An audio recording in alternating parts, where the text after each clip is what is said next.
Today I'm going to share my reading journey, how I went from reading a book to start reading books.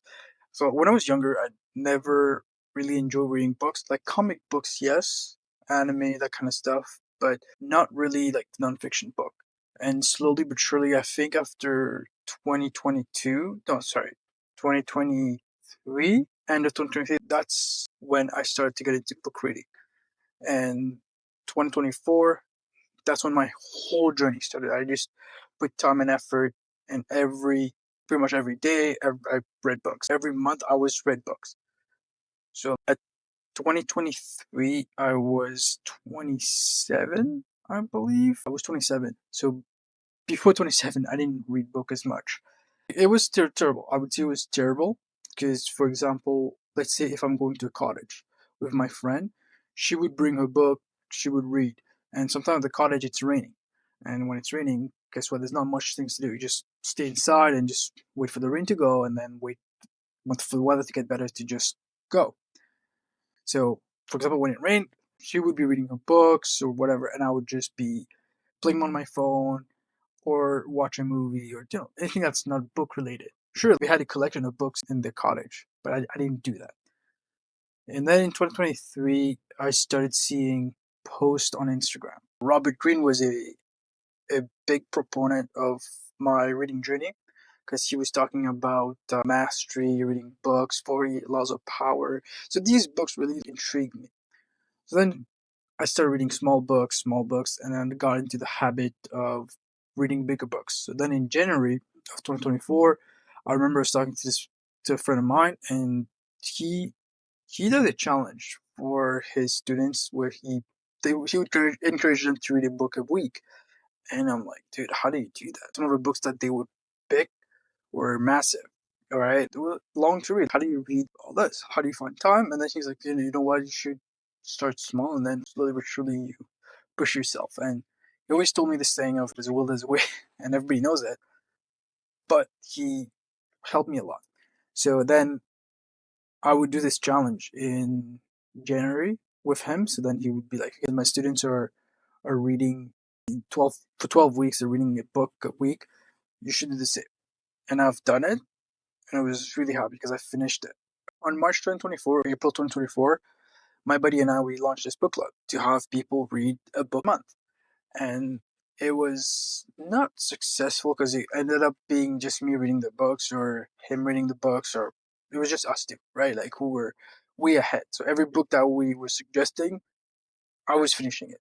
And it was not very motivating because if you're the only one reading it, it's not that fun, right? Like, and at the same time, now looking back, I think we should just push through it, like screw it, like let's just keep reading, and then I think that would have been a better solution rather than just giving up. So then we took a break from the reading because I remember like some of the book I was suggesting, it changed people's life. And I remember this guy, he was a software engineer, something like that in IT. Like he was working a six-figure job, and it got to a point where he pretty much didn't like it. Like he read the book Relentless, and he was just like unhappy with his job.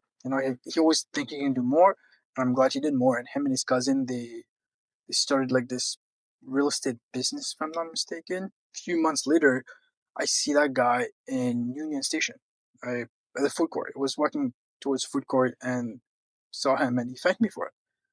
So I'm really happy that the book that I recommended worked. So that being said, I'm excited that going forward with a book club, suggesting books and making sure people's voice are heard. Like if you want to share your book, mention it. I'll now read it with you because I think reading a book is not super easy, especially like some people who don't have the habit for it. That's why when I was reading the book Atomic Habits, that really pushed something in me because then I was just like, oh, so there are levels to habits creation out there. It's not just like, hey, something every day like that. It's like, no, you have to create like a foundation around what you do. And it applies in all state of life. So yeah, so I was excited about that. I do want to show you guys how I do my reading, and if you're inspired by it, fantastic. And if you have something better to let me know about, better tactics. So this is how I would usually do book reading. majority of the time I just read from my tablet because it's easy. So this side would be the book, the PDF, Kindle, whatever I have to read, and this side would be where I would take notes. So I really like this one because this note shelf app allows me to put down all the books I've read and or taking notes. So this is one of the apps that I use to take notes. I'm really happy about that. And let's go back. Yes. So see this, right? Lock it. And then go back here. Done. Yes. Right. But here's the thing. In the book $100 Million Offer, Alex Hormozy always says, like, for you to fully grasp a book, you should read it and listen to it at the same time, the audiobook. This app is called Speechify, and you can quote upload the book somewhere, or like you can use a Kindle. But for me, I already have the book which I'm currently reading, which is this one, Man's Search for Meaning. So write down, where are we? Okay, you can listen to it, right? So there's that going on. And what I like about it is you can choose like people. When I'm at home, I can just do this. I have a PDF here and I can have a notes here, like green. Makes it quote easier to write notes, but that doesn't make a big difference. And at the end of the day, notes have to be written. But this is useful, right? The app, because let me tell you, it reads everything that you need to do. At the same time, it has like feature. Let's see if it works. Okay, yes. And then it will give you like, in a way, it's pretty interesting. But for me, I don't rely on the AI as much. If I have a question or whatnot, then I just highlight it or I write it down, change the color so that way I color quotes. So right now everything is in red, in blue. So if I have a Q, a question that I need to ask, then I would switch to green. Then I write, like, for example, let's say there's a word that I don't know. Let's say potential. I know that's not a word. It was a word I found somewhere and I had to look up for it. But whatever it is, oh, it was the logotherapy. I remember. So it was like logotherapy. So I would do something like this. It was right there, logotherapy. I'll write it down here, and then either I search it on the computer or on the app. It is, and I just write down the meaning. So that way it makes it easier for me to fully comprehend the book. Because there's some books out there that are super difficult to read, to be honest. But this one is just started, so I don't have a lot to say yet. I know we have to flip from the front, from the face camera, to showing you guys my process. Even when it comes to physical books, I'm not saying it's bad. The reason why I focus a little bit more on the tablet is because of convenience. So for me, I travel a lot, so I have to just have something easy to read. And I like how on the tablet it has a lot of space to put more books. On the Kindle, for example, ample amount of books you can put, right? It's unlimited. It doesn't take a lot of space. I don't think so. So it's fun to read because for me, it's like, there's a will, there's a way, right? And not destroying everything that's physical copy, because I used to have a lot of physical copy, especially when I lived in Toronto with my roommate. We had a shelf just full of books, stacked. It was like a whole library shelf, kind of books stacked, and anybody who goes there could just find a book for themselves. Right? There's a book for everything. Literally, I speak French, and there was a book in French, and I'm like, dude, this is crazy. This book right now, it's called Redefine Everything, Single on Purpose, Find Yourself First. This is a book that I really want to read because my brother didn't give it to me. I just took it.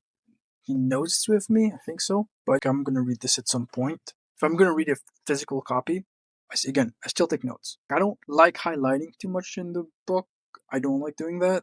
It's just a preference. On the tablet, sure, whatever. But in the book, I don't like it too much. That's why I prefer tablet. I prefer writing my notes down because that way I can keep a book neat. If I give it to someone, I wanted to give them almost new, I would say, pre-used car. But so that's my journey so far, and I'm really happy that I've read some books that really changed my life. And right now, this book of Dr. Frankl, Men's Search for Meaning, is a book that I think I've been avoided for so long. And I can't wait to see what comes of it. I want to review some books, and I want to tell people, okay, this is the good book to read. If you liked what you saw, if you have any more questions, subscribe, comment, let me know what you think. And if there's any book that you recommend, again, please do so. I'm always interested to learn more books. It has to be nonfiction, right? Harry Potter, I like the series. Lord of the Rings, I like the series. But where I'm at, I don't find pleasure in it. I find pleasure reading books like this, where it's like, me a better person the next day. Me, personally. Right? Not discrediting any work, but that's why I am. But again, If you liked it, like, subscribe, comment. I think I got that order wrong, but yeah. Anyway, you know the drill.